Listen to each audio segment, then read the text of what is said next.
Hey everyone, it's Kelly Donahue Piro here, and thanks for joining the Ridiculously Amazing podcast. So excited to see you. I'm so glad that you've been out on the road, getting to see people again, which has been awesome. Always doing it safely. We've done full trainings masked. We've done full trainings socially distanced. We've done trainings that are part live and part on Zoom because some people can't make it into the office. But it's been so great to see people kind of getting back into it. And as the kids are going back to school, I wanted to talk about something that I hope helps you just both personally and professionally. So I just did a podcast, the Richer Poorer podcast, with Gina and Joe Clevenger. They are a husband and wife team that we've worked with for many years. And we were talking about roles and how the pandemic's changed things and homeschooling and how to make it all work. And I thought, you know what, for my listeners as well, and you should definitely check out that podcast. They're awesome. We should just talk a little bit about how to make things streamlined as we go into the fall season. I listened to a podcast that was great, and it said, New Year's is typically January 1st, but really, guys, it's after Labor Day. And I've always felt that way. I actually suffer from a tad bit of summer depression in August, and it's not that summer's going away. Summer's my least favorite month. I love fall the most. But it's like no one's working. Things are really choppy. Everyone's like, oh, we'll deal with it once the kids go back to school. And I'm always like, what is going on? Like, let's just get through it. People are taking their last golf days and things like that. Not that you can't golf in September, but sort of that jam it all in. And so if you look at, September, August as an unofficial new year, it really is true. We're starting to gear up for the end of the year, starting to think about your plans, planning for next year. And so it's a transition period. But as we go into this end of the year, the world's kind of chaotic. You've got presidential elections, you've got unrest, you've got lots of protesting going on, and you've got this coronavirus thing. And, schools are doing what they need to do, and different places have different hotspots. And so it's really hard to chart a plan. But one of the things that I do know that I really encourage everybody is to think about efficiency. So one of my past bosses once called me the most efficient person that they've ever met. I never really thought of it that way, but I do really, really love to get things streamlined and organized and value my time. I think the older I get, the more I value my time above anything else. And whether it's my time to be able to devote to the business, if I can take 20 more minutes to focus on something, I think that's awesome. Whether that's my time at home, whether that's just time for myself. And so I thought I'd break down a little bit about some of my favorite personal time-saving hacks, because I really believe that, especially for some of you who are kind of partially working from home or working from home full-time, there's a lot of blurred lines there and it can get a little crazy. So you might look at this and be like, WTF, Kelly, this is crazy. That's not for me. I don't want you to listen for that. Instead, I want you to figure out, well, what are 2 or 3 things that you could pick up? So, and the other thing I'm going to say is this, because I think it's interesting, and I was thinking about it as I walked my dog this morning, is I have been not just broke, but upside down. I have lived off of credit cards, not proudly, by the way. I have been what I call rich broke, which is making a sizable income, but still living somewhat, on the fringe, right on the cusp, backwards a little bit, and having a lot of stuff and having a lot of income, but not knowing what to do with the money in a way. I've had times where we've got tons of money, and you know what, we did the right things with it. And so when I'm giving you these tips, you might think financially that that's a really difficult situation. But what I'm going to encourage you to do, and what I've done throughout my whole life, is say, it's not just the dollars, there's an equivalent of time. And so if I can level up my time and get paid more per minute or per hour by doing some things differently, that really motivated me to stay on course. So I know a lot of agency owners, I talk about like people who have second jobs in agencies. And if you do, I think that that's great. There's no shade, there's no shame. I've had 3-4 jobs in my careers. But the idea would be like, if you could free up your time to sell more and make more than that during your day, or stay later and do it that way, how does that help you and your family be more efficient, have more money, have more fun, and keep you not going insane? And so a lot of times people look at it like the security, they don't bank on themselves. And I'm really going to push you out of your comfort zone to think that. For many agencies we work with, there's incentive plans. there's commission strategies. And so when we're talking about some of these incremental small investments I'm going to talk about, you have to think about, well, what could I do to make that $10 to do it that way? And or maybe some of you have the resources and just haven't been thinking about it. I will say this, I think the biggest thing you have to do with time is set out like, what is a good job by the end of the week? There's a video that we did in one of our 3-minute videos that got a lot of good results from it, but we all feel like crap at the end of the week. I didn't get this, I didn't get that, but there was no plan. It was just jamming everything under the sun into a week and didn't schedule time to empty the dishwasher. So you have to really think about to yourself, what is realistic and obtainable and what is a good job this week? Because you will have plot twists and you will have to pivot. But without any direction, you're going to leave every week feeling gross. And I decided a long time ago, I don't want to do that. There's weeks I hit my goal and then there's weeks I don't, and there's weeks I exceed it, but I always track it. And it really goes into that 80-20, 80% of the time I do, 10% of the time I exceed it, 10% of the time I don't hit it. And I've learned to not beat myself up over it. If it falls within those guidelines, I'm doing just fine. But without a plan, those weeks where I would keep stuffing things in because I saw 10 minutes, didn't really pan out in the long run. So let's talk about efficiency. I am somebody who believes that you need to work out of some kind. I don't care if you're taking a walk or run. I don't care if you're doing beach body in your basement. I don't care if you just did like I did and joined Orange Theory Fitness. I don't care what you do, but you have to do it. One, for your own health, for your own sanity. Bodies are meant to move. And in insurance, we sit an awful lot. So bodies are meant to move. Now, as somebody who has struggled with fitness and weight and everything pretty much since I came out of the womb a month early, I can tell you, for me personally, I have to be in a structured environment. So what that means for me is, and that's why Orange Theory Fitness is good, I get tracked, I have to sign up, there's a cancellation fee if I don't show up, and it holds me super accountable to all of the things. Now, during the coronavirus, I would walk every day. I could 3 miles. It would usually be 4 to 5 times a week.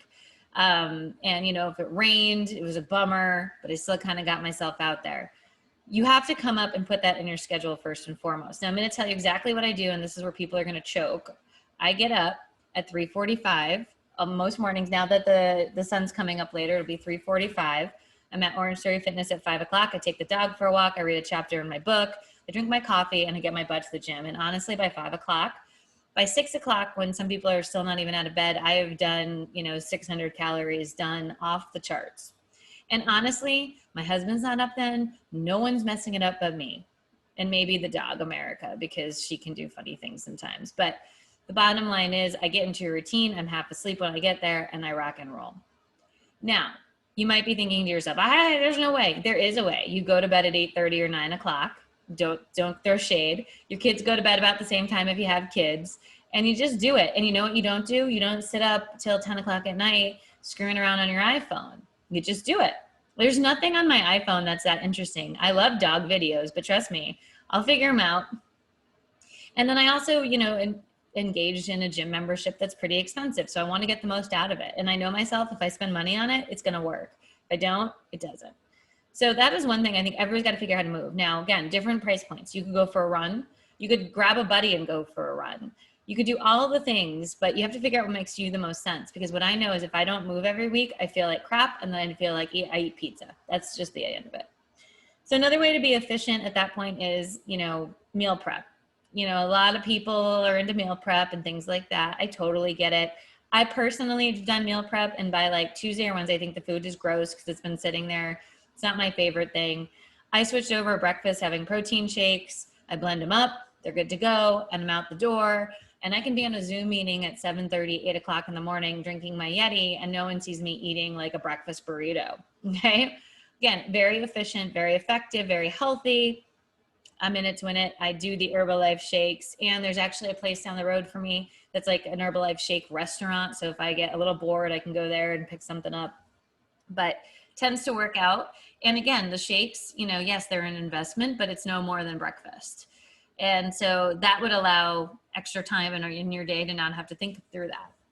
Another thing that I do personally for efficiency is I hate shopping. I literally hate like clothes shopping. So I'm a Stitch Fixer with Gus up to the Nordstrom Trunk Club. don't love everything they always send me, but they nail it. And then I've got clothes in my closet that fit. I can change the sizes. And then I don't have to think too hard about it. Again, they've got all different price points, but even if you did a box every quarter, it's one less thing for you to think about. They've got kids' clothes and everything else too. So if you're stretched for time, who wants to go to the mall during the coronavirus all messed up, trying on people's clothes? Not me. I'm all set and good to go on that front. We also have a dog walker. I think that's a huge statement. Sometimes I need to work late. My husband works late. I travel. And so what ends up happening is, or I'm on meetings, so they come during the day, take the dog, and I don't have to think about it. It's just one less thing off my schedule to do. And it's a puppy, so she needs to be out and exercising so she's not a maniac, which is huge. Another time hack I do is I do HelloFresh for groceries and for dinner. So I'll have 2 protein shakes a day with some snacks, some Greek yogurt, cottage cheese or hard-boiled eggs, Doritos when I fall down, which is, hey, listen, this is another hack. I learned a long time ago, if I do 2 shakes a day, I shouldn't say a long time ago, a couple months ago, if I do 2 shakes a day and Doritos slip into my mouth, I'm still doing fine.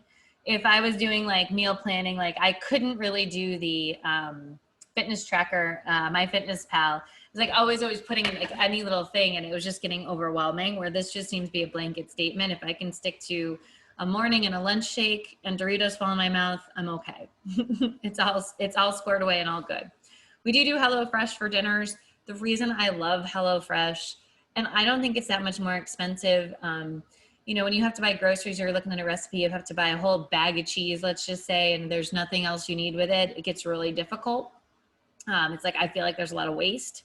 So this is just the perfect portions, and there's pictures, which means if I'm feeling a little tired, my husband can make dinner. And I know plenty of people who their kids make dinner because if the directions are so well laid out. So again, you're trying to pick up time. I think we buy 5 meals a week from them for 2 people. It's about $100. Might not work for everybody, but I'm telling you, it has saved our lives. Even if it's just there's 2 adult meals and the kids get, pizza sticks or something, you'll still be doing a great service to yourself. The food's good. We haven't really had a bad recipe. There's some we like a little more than others, but it shows up every Thursday, and I don't think. The rest of the groceries, I use Instacart because, again, I don't ever want to go into a grocery store if I don't have to. To be honest with you, I hate them.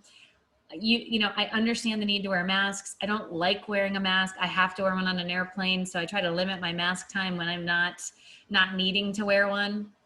I don't send me any messages. I get it. I wear masks.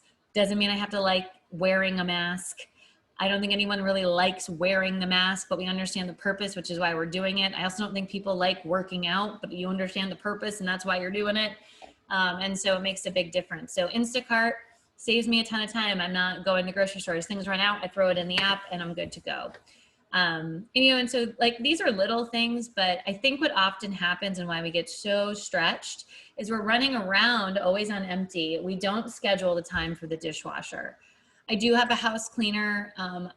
I've done the math 1,000,001 times. I did not grow up rich. I did not grow up with a house cleaner. This was like one of those bougie things that, oh my gosh, a house cleaner. We would never think to do that. But I did the math. I'm not a terribly great house cleaner, truth be told. And, every day, Monday I come home and the house is clean and onward and upward. But for me to go through and clean it all and have my husband walk through it again would cause more marital fights, and then we'd just be in a therapist's office, and that would cost more money too. So, what I'm trying to explain to people is that there's ways to make your life easier and more efficient. And so if you're feeling overwhelmed and stressed out, you may need to think to yourself, well, what is my time worth? If I could go to the gym and feel better about myself and outsource grocery shopping, does that make sense?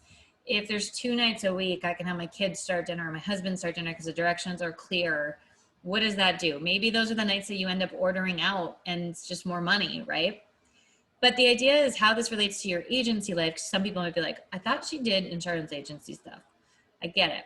This relates to your insurance agency life, and you don't have to think about all that stuff, and there's not all this decision fatigue where you have to make 700 decisions a day. What's for dinner? What's for this? I don't think about that. I literally, in my wardrobe, I take the next piece of clothing in line. If I don't like it, it's time to junk it. And if I do like it, it's time to make an outfit with it. And I don't even think I got to wear it. That's it. But you would often have decision fatigue because you're making decisions for so many people. But if you can come to your desk clear-headed and not think about that and thinking about the wonderful steak dinner you're going to have from HelloFresh, with the fact that your groceries will be there, you come home to a clean house, all of it changes. And so I'm going to encourage you guys to do the math, write down some of the things that maybe today was a good fit for you that you could lean on in the future. That's the end of our podcast today. We're going through a transitionary time, but a transitionary time also means we're probably going to be doing this whole thing for a bit. And that means it's no longer just fun or let's try it or let's duct tape it together. It means we got to really do it. And if you're also being a homeschooler and an insurance agent and trying to figure out how to keep your kids occupied with no sports or depending on where you are, you're going to have to figure out some ways to free up your time and ultimately let go of your frustration, because this is when people get resentful and this is when things really get bad inside of households. And so if you can avoid that and have more happiness, maybe that $6 to have your groceries delivered is well worth it. That's our tip for this month. Have a great month, and we'll see you next month.